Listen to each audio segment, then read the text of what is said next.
Hi, it's Katrina. Ancient artifacts are like keys to unlocking some of history's greatest mysteries. They tell us about people who lived thousands of years ago, their secrets, and their genius.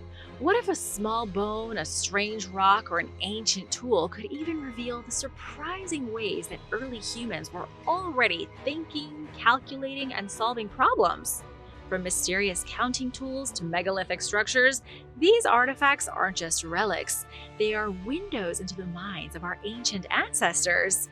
Don't go anywhere, because in today's video, we will take a deep dive into some of the most fascinating discoveries that are changing everything we thought we knew about history. The Ark. Noah's Ark was not what you think. The Bible and history itself might have gotten it completely wrong. Forget the pointy wooden vessel. A tiny clay tablet, no bigger than your phone, paints a very different picture of the Ark. It dates back 3,700 years and actually left instructions on how the Ark was built. The Babylonian cuneiform tablet is now known as the Ark Tablet. The story begins with Douglas Simmons, a history buff whose father somehow got his hands on this ancient tablet during World War II. It was tucked away for decades, along with other knickknacks, and the family didn't know they held the key to one of the biggest mysteries in human history. It eventually found its way to the British Museum and into the hands of Dr. Irving Finkel, the Sumerian expert and curator at the British Museum. He is also a master decipherer of ancient cuneiform. This tablet definitely got his attention. 60 neat lines etched in clay described in meticulous detail the construction of an ark, but not the ark you're thinking of. This was a circular coracle, the kind the Babylonians used to navigate their rivers, just on a colossal scale. The instructions went like this.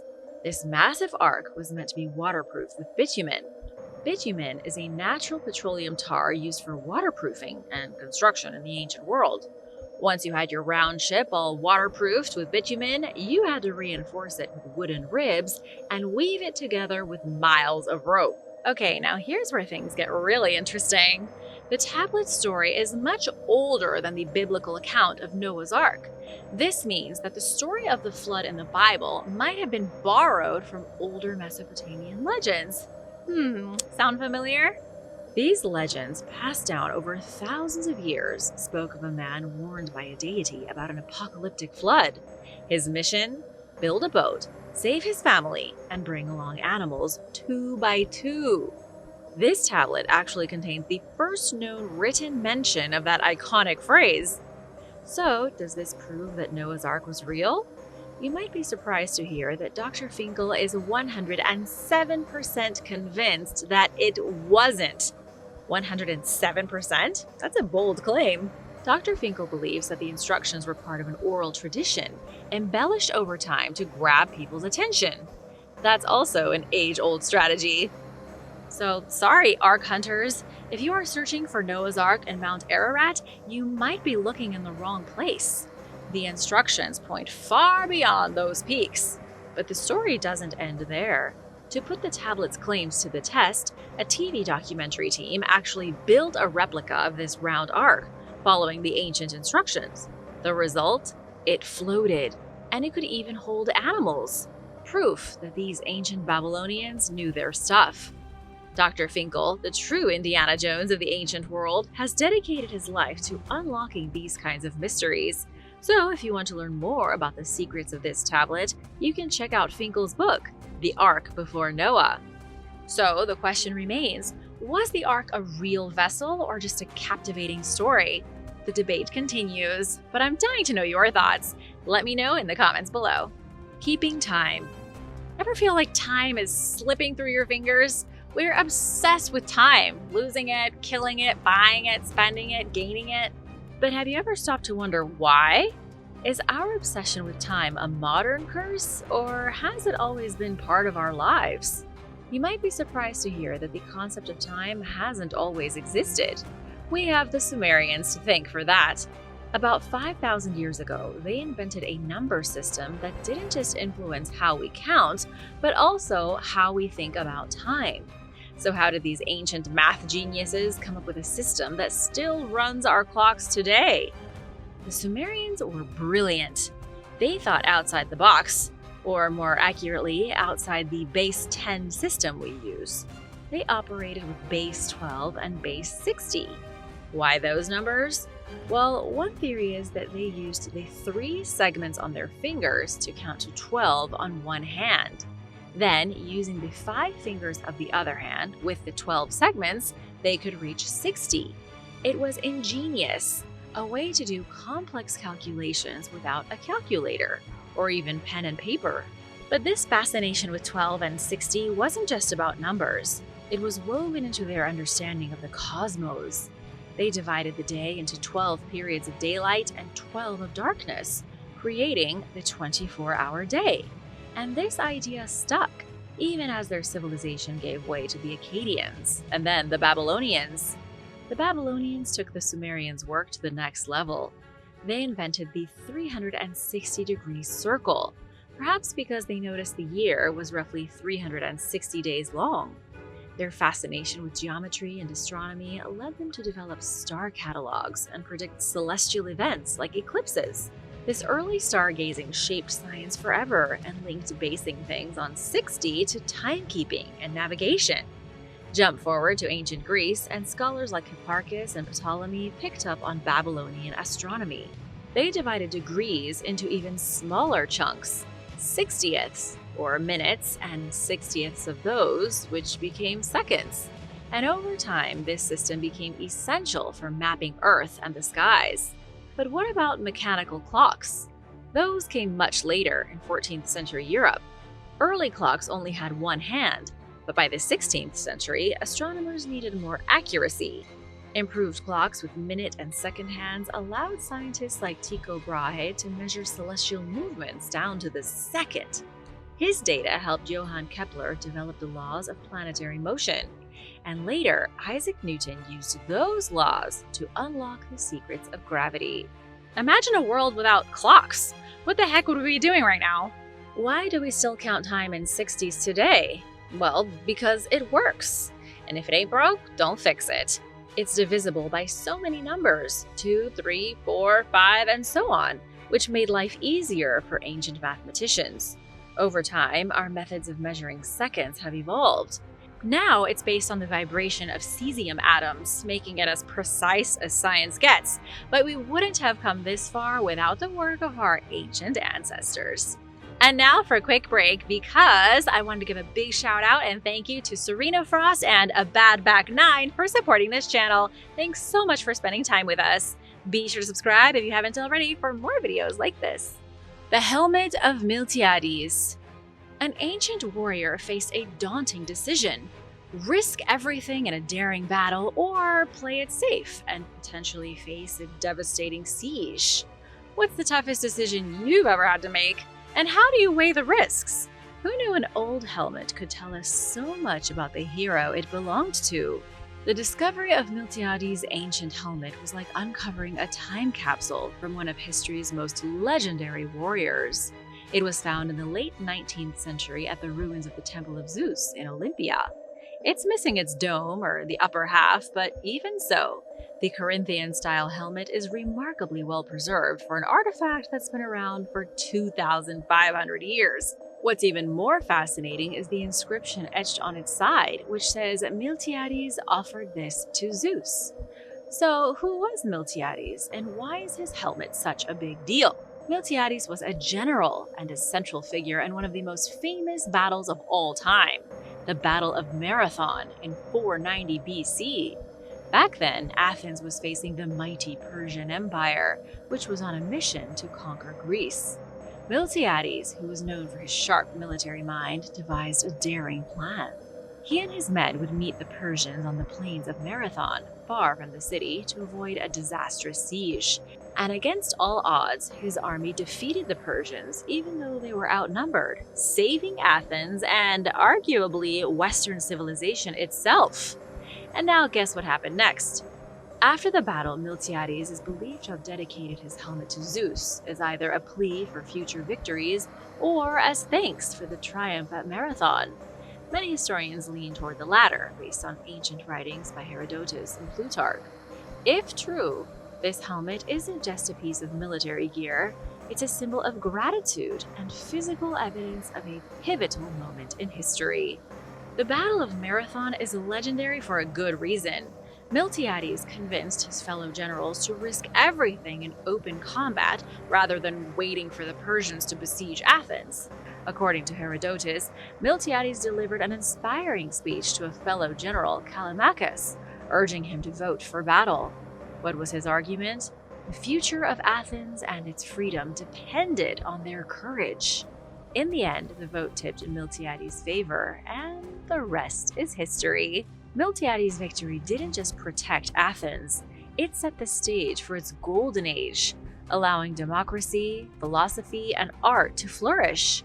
But his name doesn't shine as brightly in history books as Pericles or Alexander the Great. Maybe that's because his story ended tragically. He was later imprisoned for a failed military campaign. Tough crowd. But his legacy, it's immortal, much like his helmet. The Minoan snake goddess. Have you ever held a snake? How did it make you feel? Powerful? Scared to death? Throughout history, snakes have been potent symbols, often associated with both good and evil, or maybe a little bit of both. Imagine finding these ancient treasures, shimmering figurines of women adorned with writhing snakes, unearthed from the heart of a long-lost civilization. That's exactly what happened to archaeologist Sir Arthur Evans in 1903 on the island of Crete. He discovered the snake goddess, a captivating figure that has puzzled scholars ever since. These weren't just decorative pieces, they were a window into the mysterious Minoan world. Did these women represent powerful goddesses, respected priestesses, or perhaps something entirely different? Deep within the sprawling palace of Knossos, in a section known as the Temple Repositories, Evans unearthed two stunning figurines crafted from a lustrous ceramic. The larger one, his most famous discovery, depicts a woman with a bare chest, a flowing gown, and snakes elegantly entwined around her arms and even her crown. A smaller figurine, equally intriguing, also features snake adornments and a crown that seems to show a feline. Proof that even in ancient times, people were obsessed with unique fashion accessories. However, these masterpieces weren't found intact. Evans himself undertook the restoration, a process that, in hindsight, might have inadvertently changed their original appearance. Some scholars now question his interpretations, suggesting that the true nature of these figures might have been different. Evans dubbed the larger figure the snake goddess, and the smaller one a snake priestess. He believed they symbolized fertility, renewal, and perhaps even a powerful goddess at the center of a matriarchal society. This idea resonated with the prevailing 19th century theories about mother goddess religions. But was this accurate? Modern researchers think the figurines might represent priestesses or devotees, or they could have been symbols of domestic protection, linking snakes with the guardianship of the house, a belief that later slithered its way into ancient Greek mythology. What makes these figures truly captivating is their association with snakes. In countless cultures, snakes symbolize a fascinating array of concepts: fertility, wisdom, the cycle of life and death. Some scholars believe this snake goddess has connections to similar deities in ancient Egypt, Syria, and Phoenicia. The Egyptian goddess Wadjet and the Phoenician goddess Astarte, for example, both feature prominent snake motifs. Given the Minoans' extensive sea trade, it's entirely possible that these foreign influences played a role in the creation of the snake goddess. Could she have inspired later Greek myths? Some see parallels between the snake goddess and Athena, another deity associated with snakes. Others think she's related to Ariadne, the Minoan princess whose story became intertwined with the legendary labyrinth and the Minotaur in Greek mythology. The snake goddess isn't an isolated example. Minoan art and artifacts often depict women in positions of power, usually with a snake. While the idea of a fully matriarchal Minoan society is debated, it's undeniable that women played crucial roles in their religion, possibly as priestesses or even leaders. This emphasis on female figures likely reflects a society that deeply revered fertility, nature, and the interconnectedness of life. concepts often personified by women in ancient religions. The Sumerian Kings List. If you lived for thousands of years starting now, do you think you could accomplish everything on your bucket list? I'm just curious because there is an ancient tablet that is seemingly impossible. It's called the Sumerian Kings List, and it has everyone divided on what it could mean. This ancient artifact seems to blend mythology and history, leaving even the most skeptical scholars scratching their heads. Listen to this and let me hear your thoughts in the comments. Etched into ancient clay tablets, the Sumerian Kings List claims to detail the reigns of kings who ruled Sumer, one of the world's first civilizations. But here's where it gets weird. These rulers weren't your average monarchs. According to this list, some of them reigned for thousands of years, and the earliest ones supposedly took power after kingship descended from heaven. What? Is it talking about aliens coming to Earth from outer space? Nobody's sure, but that's exactly what some people believe. I'm looking at you, ancient aliens. The story behind this list begins in Eridu, a Sumerian city that's believed to date back to around 5,400 BC.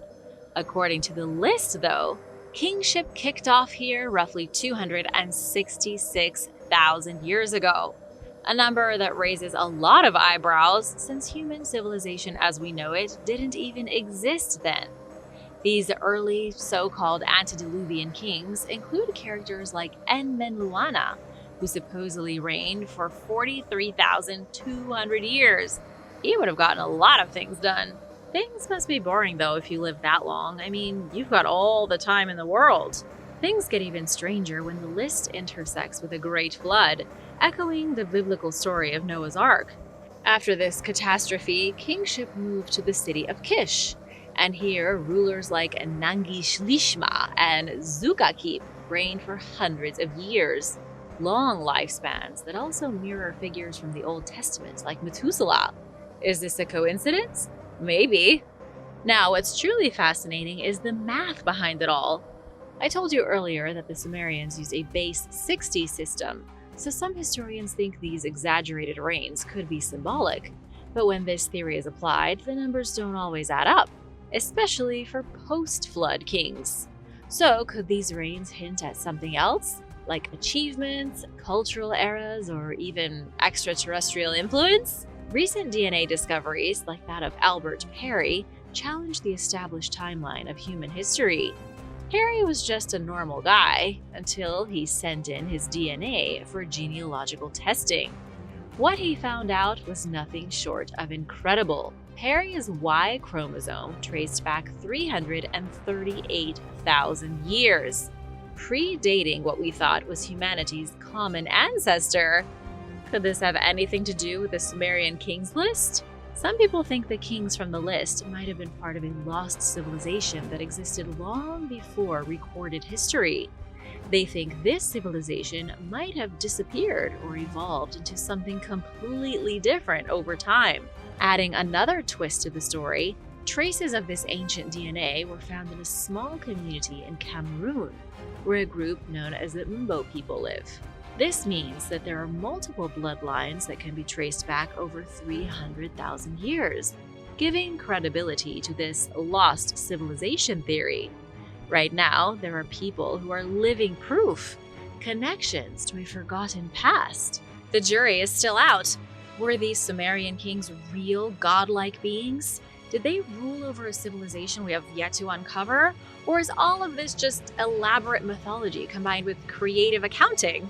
The mythical horned serpent. Imagine you're trekking through the South African wilderness when you discover some ancient-looking rock art. It's not your average doodle. It shows a mysterious horned serpent that seems like it could be straight out of a legend. And that's what happened to archaeologist Julien Benoit at La Belle, France, a rock art site in northern South Africa. This discovery could rewrite the story of a mythical creature and possibly link it to ancient fossils. The painting was created by the Sand people in the 1800s. It shows a long, tusked creature unlike anything alive today. According to Sand legend, this beast was a rain animal from the spirit world, connected to ceremonies that called for rain. But here's where things get interesting. Scientists think the legend might have been inspired by something real: fossils of an extinct animal called a dicynodont. What's a dicynodont? Think of it as a distant prehistoric cousin to mammals, complete with tusks and a body the size of an elephant, but without the elephant trunk. These herbivores roamed Earth millions of years ago before dying out during a mass extinction event. The Karoo Basin in South Africa, a treasure trove of dicynodont fossils, isn't far from where the painting was found. Could the San have stumbled upon these fossils and brought them into their mythology? Benoit believes so. He suggests that the San might have interpreted these fossils as evidence of powerful creatures from the past, linking them to their rain-making rituals. Makes sense to me. During these ceremonies, the San believed they entered the spirit world to capture rain animals and bring back rain. And what better candidate for a creature bridging the realms of the living and dead than an ancient, extinct animal? This isn't the first time ancient cultures have had a knack for paleontology. Native Americans, for instance, also incorporated fossils into their traditions long before modern science came along. The San even carried dinosaur bones to sacred sites, suggesting that they had a keen eye for the ancient world. But does this prove that the legendary horned serpent actually existed? Not quite yet. While the painting and fossils hint at a connection, we need more research to confirm if this mythical monster was real or just a creative fusion of fossils and folklore. Either way, it's a reminder that ancient cultures weren't just storytellers. They were some of the earliest scientists, blending myth and observation to make sense of their world. How cool is that? The 10 Plagues of Egypt. This is shocking. Something mysterious happened in ancient Egypt that could connect directly to the Bible story of the 10 Plagues. What's the evidence? A centuries-old scroll known as the Ipuwer Papyrus, written by a royal Egyptian scribe named, you guessed it, Ipuwer. This papyrus is a poetic expression of the destruction, chaos, and despair that befell Egypt. What's wild is that many of the events described in this document sound eerily like the biblical plagues. Could this be proof that the Exodus really happened? The Ipuwer Papyrus itself is a copy of an older document, making its exact date a mystery. Some scholars place it around 2000 to 1500 BC, while others think it aligns more closely with the time the Bible says the Exodus occurred. Either way, the papyrus tells a grim story. There are themes that echo the Book of Exodus, almost like a parallel universe version. Let me tell you some examples. The papyrus mentions a river of blood. Sound familiar? Exodus 7 describes how Moses, with divine help, turned the Nile into blood, leaving the Egyptians desperate for clean water. Another passage in the papyrus states that all the animals moaned due to the state of the land. You can compare that to Exodus 9, where a deadly disease wiped out Egypt's livestock. Even fire gets a mention. The papyrus says the fire has gone up on high. Gates, columns, and walls are burnt up. This is similar to the fiery hailstorm that's described in the Bible. But it doesn't stop there. The Ipuwer Papyrus also describes land without light, matching Exodus's account of a 3-day darkness so thick it could be felt. And then there's a haunting line about every dead person being like a well-born man, which could be a reference to the death of Egypt's firstborn sons during the 10th and final plague. The similarities are hard to ignore, but is there truly a connection here, or is it just coincidence? As if that weren't fascinating enough, Ipuwer even writes about a collapse in social order, where the poor gain wealth and the rich are brought low. This matches the biblical claim that the Israelites took gold, silver, and other valuables from the Egyptians before leaving. The papyrus describes the poor becoming owners of wealth, which sounds a lot like they spoiled the Egyptians in the Book of Exodus. Could this mean the Israelites' escape was more than just a myth? One especially curious detail in the Ipuwer Papyrus refers to a man who poured water on the ground. Maybe this is meant to be Moses. who turned the Nile's waters into blood as a sign of divine power. The papyrus also gives clues that Egypt's troubles began because an earlier ruler welcomed a group of shepherds into the land. This could be a nod to the story of Jacob's family settling in Egypt, only to later be enslaved. Of course, not everyone agrees that the Ipuwer papyrus proves that the biblical plagues happened. Some argue it's a work of fiction, a general description of societal collapse, or maybe a poetic exaggeration of historical events. But still, the parallels between Ipuwer's words and the Bible are undeniably fascinating. So, what do you think? Did Ipuwer witness divine wrath, or was he simply writing about a natural disaster that spun out of control? Let me know your thoughts in the comments. Revealing the secrets of deep space. Did researchers find an ancient artifact that could unlock the secrets of the cosmos? Listen to this and let me know what you think in the comments. In Rupin Piccolo, a small village in Italy, researchers uncovered a mysterious stone disc. This artifact, about the size of a car tire, might be one of the oldest celestial maps ever found. And guess what? It may hold clues to a long-lost star that exploded in a supernova thousands of years ago. But how is that possible? Between 1800 BC and 400 BC, an ancient hill fort at Rupin Piccolo was used as a fortified settlement. Within its stone walls, archaeologists unearthed a disc covered in chisel marks. But these marks weren't random scratches. They were carefully carved by hand and aligned in a way that made it seem like they had a purpose. What kind of purpose? That's where the mystery deepens. Scientists used advanced software to analyze the 29 marks on the disc, 24 on one side and 5 on the other. To their surprise, the patterns matched specific groups of stars that were visible in the sky thousands of years ago. Some of the identified constellations included Orion, Scorpius, Cassiopeia, and the Pleiades. But then came a curveball. One mark, which was located just north of Orion, didn't align with any known stars in the present-day sky. So what gives? Was this a mistake? Not, according to the experts. They proposed an exciting theory that unidentified mark might represent a star that once existed, but later vanished in a massive cosmic explosion known as a supernova, or possibly a failed supernova. In a failed supernova, a dying star briefly brightens but doesn't fully explode. Instead, it collapses into a black hole, leaving no visible trace behind. Researchers are basically using a 2,400-year-old stone to track down a missing black hole. How cool is that? But what was the purpose of this map? It's speculated that it might have been more than just a star chart. Ancient civilizations relied heavily on understanding the sky to track the seasons, so the disc could have doubled as a calendar. Getting the timing wrong for planting or harvesting could mean the difference between survival and starvation.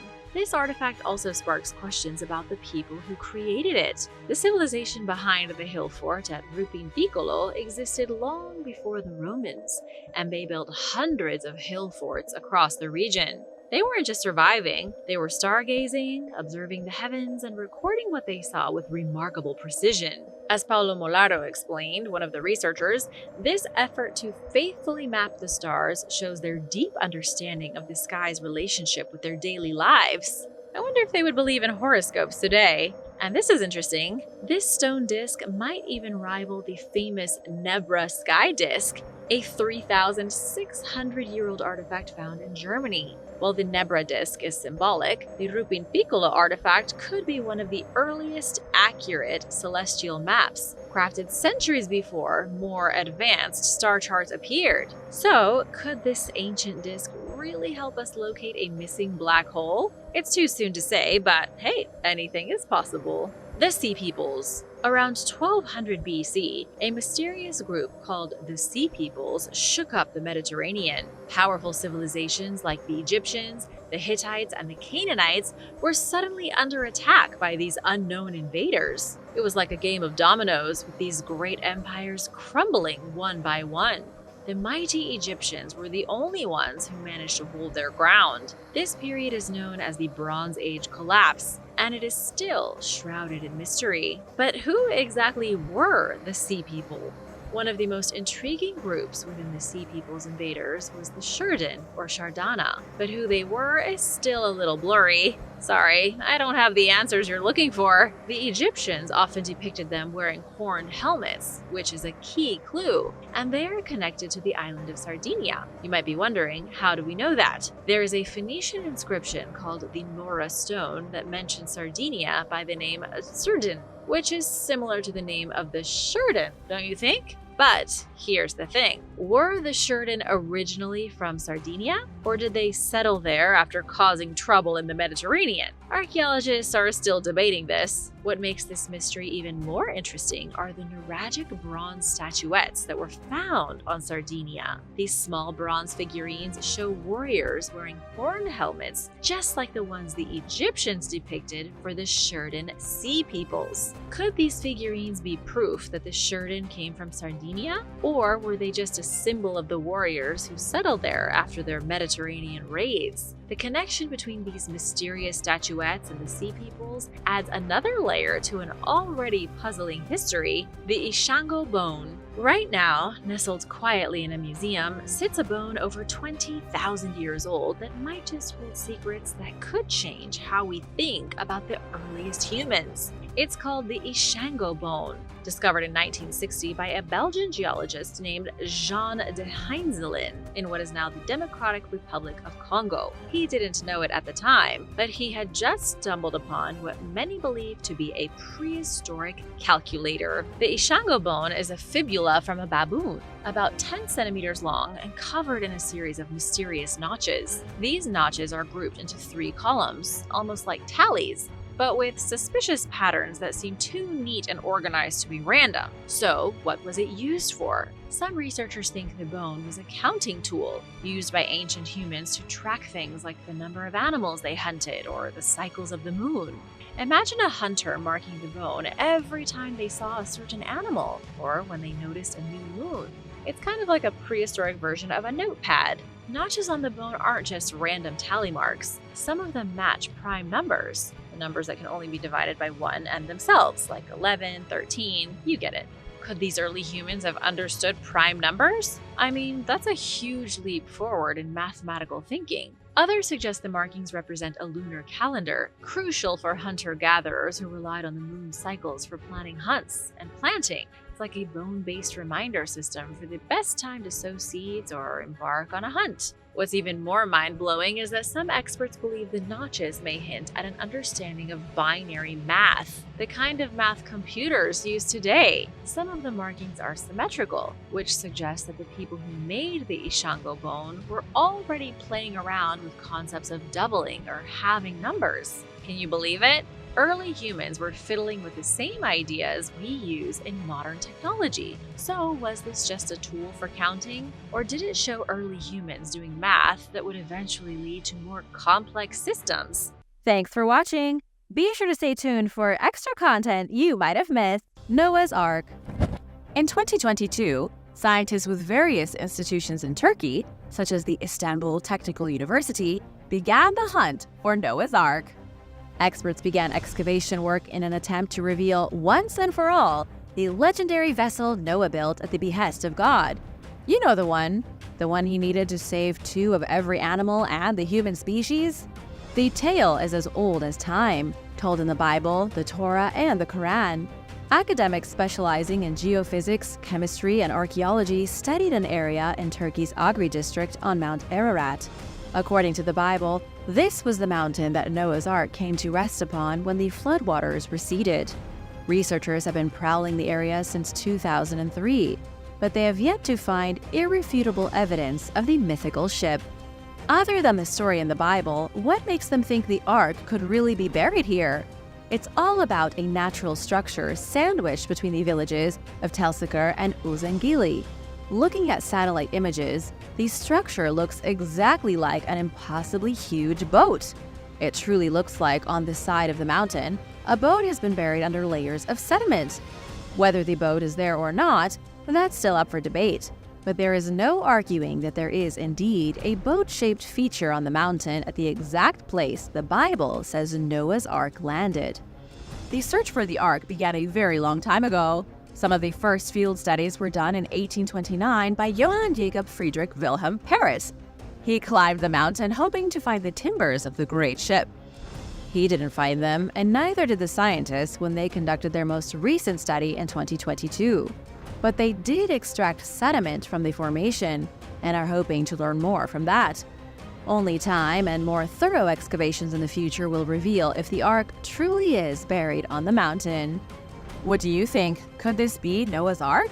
Let me know in the comments below. Blackbeard's treasure. The legendary pirate Captain Blackbeard, also known as Edward Teach, terrorized the Caribbean in the early 18th century, and in doing so accumulated a significant amount of wealth. He was killed in 1718 and his wealth vanished with him. 300 years later, and it's still a mystery. Is there a map lying around somewhere with an X that marks the spot? Or is the pirate's booty nothing but a myth? The disappointing truth is that Blackbeard had so much treasure it was likely impossible to put it in a real-life treasure chest. Although his ledger gave him a wealth of about $12.5 million in today's money, experts think his real cash was never documented. It might be scattered about the Caribbean, or it could be at the bottom of the sea. In the weeks before Blackbeard was finally captured, he knew the end was coming. The Spanish were trailing him, the British had it out for him. He didn't have much time left. It isn't that far-fetched to think he may have buried his treasure across a handful of islands. One of the most promising places is somewhere on Plum Point. When Blackbeard was briefly pardoned, he attempted to live a normal life. He set up a small home on Plum Point in Bath, North Carolina. Many think he buried the true bulk of his wealth somewhere in the area. Treasure hunters have been digging at the ground with shovels for years, but no gold has ever been found. Between 1717 and 1718, it has been estimated that Blackbeard ransacked about 30 ships. His onslaught took him near Antigua, the Grenadines, Martinique, and many others. He could have treasure stashed on any one of the islands, but nobody has ever found a piece of it. Do you have any theories on where the treasure could be? The original crown jewels. Lincolnshire is a rural region in England, mostly consisting of farmland and soft flowing rivers. It's also situated along the border of the North Sea, which pulls water from the rivers out into the ocean faster than a galloping horse. It was in this flat and ancient landscape that the original crown jewels were misplaced in the year 1216. When I say crown jewels, I'm talking about the British crown jewels. The ones most people are familiar with are the new ones made in 1661. But the original jewels were lost 800 years ago by the infamous ruler Bad King John. John was the son of King Henry II and the brother of Richard the Lionheart. He's most famous for signing the Magna Carta and for ruling during a particularly violent time. In 1216, John had already been King of England for 17 years. He had rebellions in almost every part of his kingdom, supported by the kings in Scotland and France. The rebels were trying to destroy him from within, while the Scots and the French kept invading. It was as John marched to confront Scottish King Alexander II that he lost the jewels.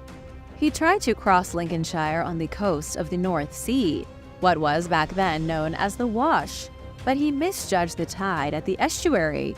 Before John and his army reached the other side, they were stuck in quicksand and tidal whirlpools.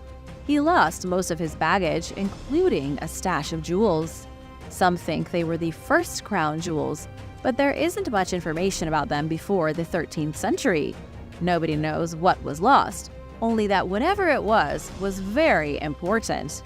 There is a man currently spending a lot of time in Lincolnshire trying to locate the lost jewels. His name is Edward Morris. Well, that's the fake name that he gave the reporters anyway. He managed to locate a single rusty object buried under about 4 feet of wet earth. But that's all he's come across so far. He's still out there all the time with his metal detector and shovel, scouring the marsh and quicksand for any hint of treasure. Edward isn't the only one who's become obsessed with finding Bad King John's lost jewels. In the 1930s, a rich American created the Fenn Research Company, specifically to find the treasure. In more recent years, Walton Hornsby of London hired a traditional diviner to magically find the jewels. But so far, nobody has located the treasure. And now for number 7. But first, it's shoutout time! I want to give a big thank you to Alyssa Cariopa and Pal4204 for supporting this channel. Be sure to subscribe if you haven't already and join the Origins Explained family. The Yanti Treasure. In 1532, Inca Emperor Atahualpa was captured by Spanish conquistador Francisco Pizarro. What many people don't realize is that the Spanish victory came on the back of a civil war that had been waged between the emperor and his brother Huáscar. Pizarro took advantage of the division already inside the Inca Empire to topple the whole thing. While the emperor was imprisoned in Cajamarca, he offered Pizarro a massive sum of gold to be released. The Spaniard accepted the deal. Gold was rushed from all over the empire in order to pay the Spanish to leave. The man in charge of delivering the gold to the Spanish was Inca General Ruminawi. The Spanish learned that the general was coming with 750 tons of gold. It seemed too good to be true, and the Spanish believed the Inca were planning a surprise attack. So Pizarro strangled Emperor Atahualpa to death and then burned him at the stake. This marked the beginning of the end for the Inca, and Pizarro never did get his gold. Ruminawi supposedly ordered the entirety of the treasure to be hidden in an unspecified area of what is now Ecuador. That area is modern Yanti, a mountainous region in the peaks above the Amazon rainforest at an altitude of between 8,000 and 14,000 feet. It's near what is called the Avenue of Volcanoes, where the world is a harsh and volatile place. Despite the hazards of the terrain, people have been coming here to search for the lost treasure for 500 years, starting with José Valverde 50 years after the death of the emperor. He was the first bishop of South America, who supposedly found enough of the treasure to make himself rich, but nobody has seen a piece of that gold since. The desert ship. There is a legend in the American Southwest of a ship stranded somewhere in the desert. There are multiple legends, to be fair, all about maritime vessels that became lost in places like the Colorado Desert of California. The most famous legend came around the days of the American Civil War. Whispers of a Spanish treasure galleon buried under tons of sand somewhere north of the Gulf of California. How could a Spanish galleon have gone from the ocean to the desert? It all has to do with floodwaters. The earliest tales of the stranded galleon started being told after the legendary Colorado River flood of 1862. Colonel Albert Evans reported that he saw the ship in 1863. The Los Angeles Daily News even reported a half-buried shipwreck west of Dos Palmas in 1870. That's 40 miles north of Yuma, Arizona. Those who saw the ship said it was visible from miles away. But because the area wasn't very well mapped at the time, nobody was able to detail its exact position. And before anyone could pillage the ship of its treasure, it vanished underneath the sand and mud.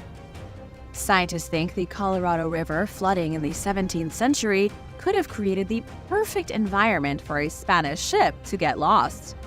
The ship would have sailed up the flooded river, then got stranded when the floodwaters receded. It could have happened a few times and was never recorded. This would explain buried ships in the desert full of lost treasure. There is one fairly reliable account of it happening in 1615. Spanish explorer Juan de Iturbe was the victim of a high tidal bore. The tide carried him from the Gulf of California into Lake Cahuilla. He was eventually forced to abandon his vessel because there was no way out. The ship was filled to the brim with a fortune of black pearls. Juan walked to the nearest Spanish settlement on foot, and nobody ever saw his treasure again. The last shogun's treasure chest. From between 1603 and 1868, Japan was ruled by what is called a feudal military government. The Tokugawa shogunate dominated all of Japan and its islands, starting with Tokugawa Ieyasu and the Battle of Sekigahara. The clan ruled from the fantastic Edo Castle, which still stands within the Tokyo Imperial Palace. They ruled alongside the daimyo, the samurai lords. Most of the shogunate's money came from income tax. Commissioners were in charge of taking care of all the finances. They collected cash from merchants, they took money from shrines and monasteries. All of the riches were sapped from big cities like Nagasaki and Osaka. Even the famous Sado gold mine had to pay its taxes to the shogunate. Then things started to go wrong in the late 1860s. The Edo period came to an end with the installation of the Meiji government. There was a divide between the shogunate warlords and the new imperialists. An alliance formed, and in 1868, the shogunate was officially overthrown. There is a legend that states before the head of the Tokugawa clan was defeated, he took all the wealth collected over 200 years and stashed it. The treasure was buried somewhere on Mount Akagi in the Gunma prefecture. There was so much treasure that it took over 1,000 men to bury the wealth deep within the mountain. Then they were all killed so that nobody would find it again. In 1941, the New York Times reported that a treasure was discovered in the Akagi Mountains. Someone dug 220 feet deep and pulled out gold and trinkets. But this may not have been all that correct, because since then, nothing else about it was ever written. Other than the brief report by the New York Times, there has been no historical mention anywhere of someone finding the shogunate's hidden wealth. Or maybe they found it and kept their mouth shut. The Temple Menorah. In the Hebrew Bible, there is described an artifact of great importance. It's the Temple Menorah, a candelabrum with 7 branches. It was used in the tabernacle and in the Temple of Jerusalem starting around the 10th century BC. It served as an important symbol of the Jewish faith and Judaism as a whole. It was the jewel of the land of Israel, and to this day remains their official emblem. The Bible says it was made of pure gold. The lamps were lit only with fresh olive oil, but then disaster struck. First, Solomon's temple was plundered and ransacked by the Babylonians in the 6th century BC. Then, after the Jewish people built the second temple as a replacement, it was destroyed by the Romans in 70 AD. The Roman invaders stole the last remaining menorah, the Temple Menorah, and took it back to Rome. At Rome's Arch of Titus, the thievery of the menorah can still be seen today. The Romans commemorated their triumph in a massive work of art. What happened to the Holy Menorah next is a mystery.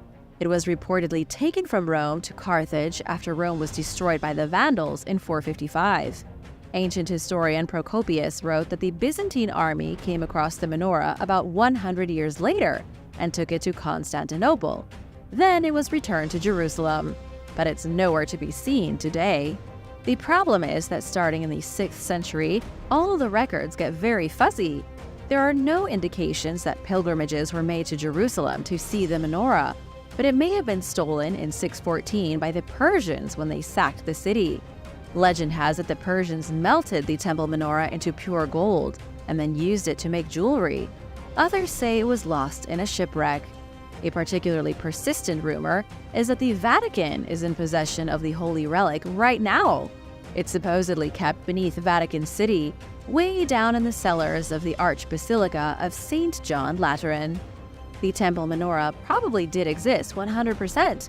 Between historical records and depictions of the treasure in the ancient world, it must have been a real item, but it seems to have disappeared. Do you think it could be the Vatican keeping the treasure for themselves, or was it destroyed? Let me know what you think in the comments, and hit that subscribe button if you haven't already. The Great Bell of Damazetti. In the 1400s, Myanmar was a much different place than it is today. A former Buddhist monk was in control of the country, King Damazetti, who ruled from 1471 until 1492. Under his leadership, the Southeast Asian kingdom reached the peak of its golden age. Many beautiful creations were made, and there were many advancements in society. One of the greatest things to come of the prosperity was a relic called the Great Bell of Damazetti. According to the legends, it was the largest bell ever made. It was about 20 feet high and 13 feet wide, cast from 294 tons of metal. Metals, including silver and gold, covered across its entire surface is an indecipherable language. The bell was taken to the great gilded stupa called the Shwedagon Pagoda, which survives to this very day. Some historians think it's the oldest stupa in the world, but even though the stupa is still around, the bell is long gone. Somebody managed to steal it. In the 16th century, the Buddhist kingdom began a steep decline. Europeans showed up, first as settlers and then as conquerors. Portuguese warlord Felipe de Brito e Nicole did some serious damage in Myanmar in the 1590s. He sacked the cities of Siriam and Pegu in 1599. Felipe even instituted himself as the governor of Lower Myanmar. It's believed that Felipe was behind the theft of the Damazeri bell in 1608. It was so heavy that it had to be rolled down the hill and then hauled away by elephants. It was even more of a challenge than the warlord had anticipated. As it was being transported along the river, its restraint broke and the bell disappeared under the water. Felipe de Brito e Nicole was ultimately impaled on a wooden stake in 1613, but the bell was never seen again. That's not to say nobody has looked for it. Most recently, deep-sea diver James Blunt scoured the bottom of the river on over 100 exploratory dives. He found shipwrecks, but no sign of the bell. Because of its weight, experts think it could be under over 25 feet of mud. The Amber Room. In 2021, a report was released by researchers who found a secret network of tunnels at the site of the former Eastern Army HQ of Nazi Germany. The previously undiscovered system of subterranean corridors was uncovered in Poland. Those behind the discovery described it as the biggest find ever made at the headquarters. This was where Hitler's army had their main base in Eastern Europe. It would be the perfect place to discover the lost Amber Room. A researcher from the local museum said many of the tunnels have been filled.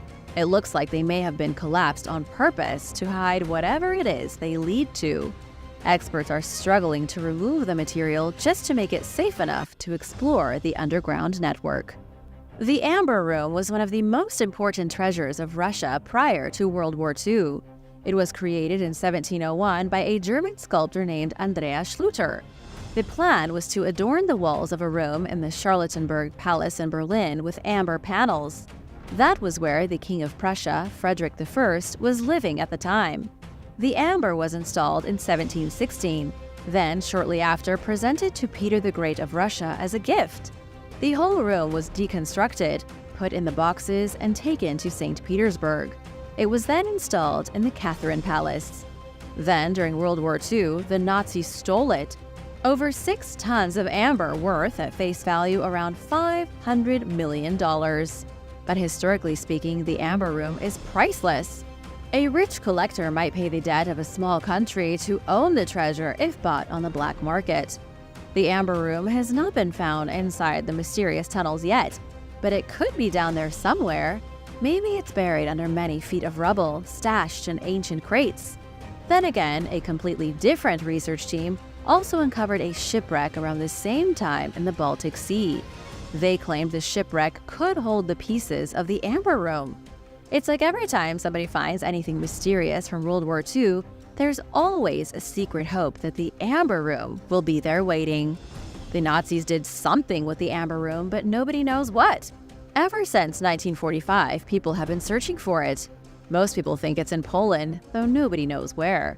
The Russians were so sour about losing the Amber Room, they built a replica at the Catherine Palace. The Temple Treasure. The Dead Sea Scrolls were discovered by a pair of Bedouin shepherds in 1947. They found a couple of ancient manuscripts hidden inside pots in the caves above the Dead Sea. Over the years, 800 manuscripts dating back 2,000 years would be discovered in the region. One of the most fascinating is Scroll 3Q15. Most of the Dead Sea Scrolls were written on one of 2 materials, either paper or leather. But this scroll was written on a sheet of copper. It was found in the back of a dark cave, a total anomaly. It's the only Dead Sea Scroll of its kind. Written on the solid copper sheet is an ancient treasure map. It contains 64 entries describing where to locate hidden treasures of unimaginable wealth. Professor Richard Freund called 3Q15, aka the Copper Scroll, the most important of all the Dead Sea Scrolls. It was found in 1952 and has been under hot scrutiny ever since. Some experts believe the scroll is not a real treasure map at all, but a story from Jewish folklore that is poorly understood. Others believe the scroll contains directions to the legendary treasures of the First Temple. Objects like the Ark of the Covenant, the Temple Menorah, and other biblical relics. Not just relics, but also 174 tons of gold and silver. The issue is that the instructions are based on places that haven't existed in 2,000 years. Despite significant intrigue, researchers have never been able to find even one of these 64 buried loot caches. Thanks for watching! Which of these amazing lost relics do you hope will be found? Let me know in the comments below. Be sure to subscribe if you haven't already, and come back soon for more videos from the channel. See you later. Bye!